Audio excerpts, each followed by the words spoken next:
স্পষ্ট বার্তা, সঠিক সময় সঠিক খবর।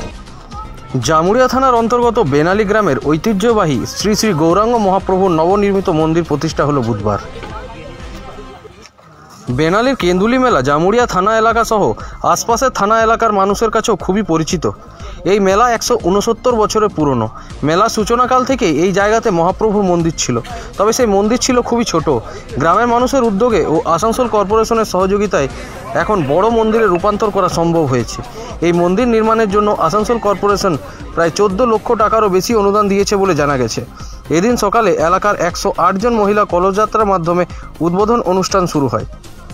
এরপর ফিতা কেটে ও ফলক উন্মোচন করে মন্দিরের উদ্বোধন করেন আসানসোল কর্পোরেশনের মেয়র বিধান উপাধ্যায়। এছাড়াও উপস্থিত ছিলেন ডেপুটি মেয়র ওয়াসিমুল হক, বড় চেয়ারম্যান শেখ সান্দার সহ মেলা কমিটির সদস্য ও গ্রামবাসীরা।